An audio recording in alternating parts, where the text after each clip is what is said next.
Hey, what's up? Andrew Kramer here, videocopilot.net, and welcome to a pretty practical tutorial on using optical flares with some live action footage. Now, we'll be doing some 2D tracking and just talking about how you might integrate lens flares into your live action footage and maybe why. So in this example, we have this guy, Samir actually, shot this with us, so I appreciate that. And he's using a tactical gun, and I think it's actually MP5. I don't know anything about guns, but I play video games occasionally. So the lens flare is on, and it almost looks like the light's on, even though it's not really. And we have a few kind of different examples of what that might look like. We also have this car scene where this vehicle's driving down. It's, could be more subtle.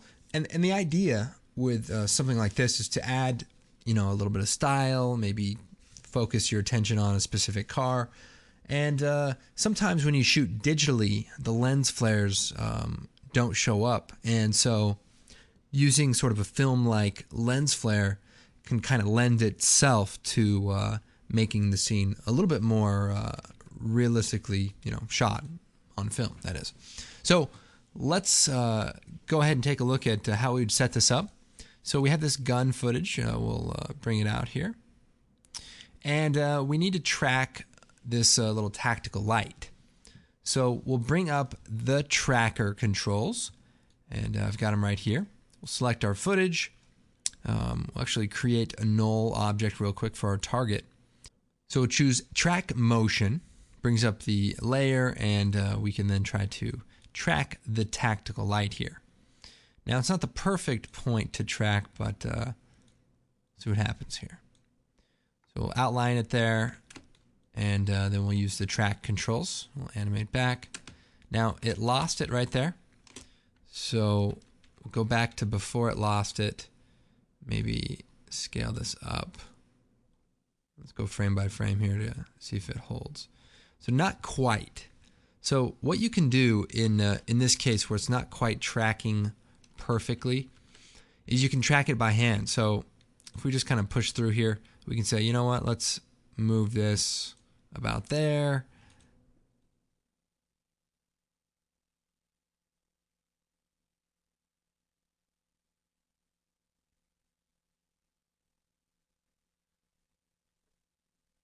And more or less, we're just hand tracking and making some adjustments.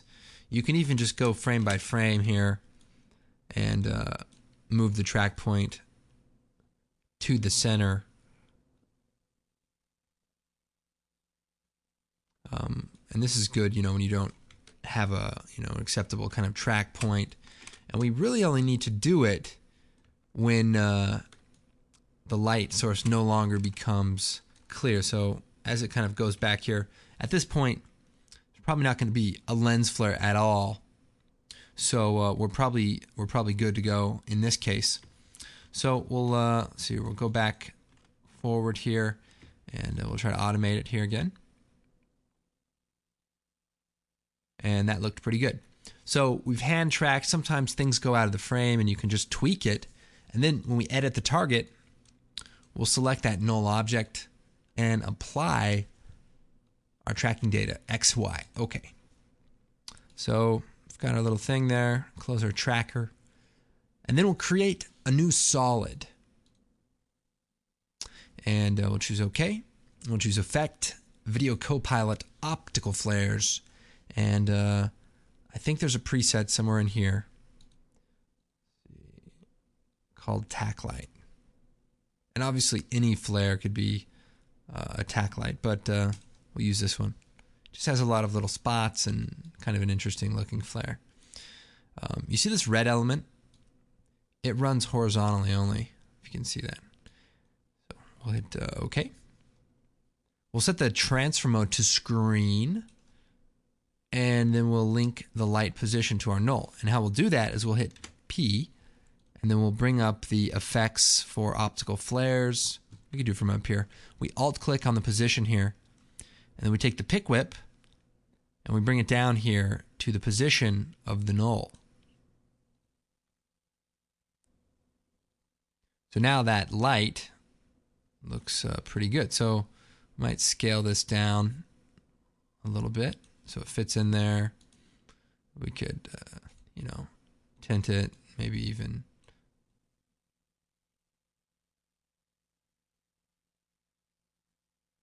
go with a different look, a little bit more natural. And then when it gets obscured over here, just for the sake of simplicity, we could just fade it out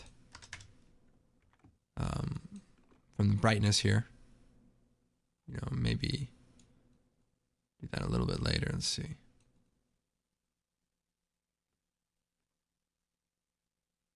So that looks pretty good. We could, you know, make it bigger. We could make it red, so we could go in here, kind of make it look like a laser, although it's clearly a tactical light. But I'll let you guys figure that one out. You know, one of the things with this smaller lens flare is that there's a really bright core object, and using a glow element with you know, a low gamma will get rid of the softness so that it's sort of like a core hard light, and that's good for making that sort of interior bright spot. And looks like our tracking data fails there, but that really helps you know, sell the hot spot in that light. Okay, well, I hope this helps you out. We'll see you in a bit.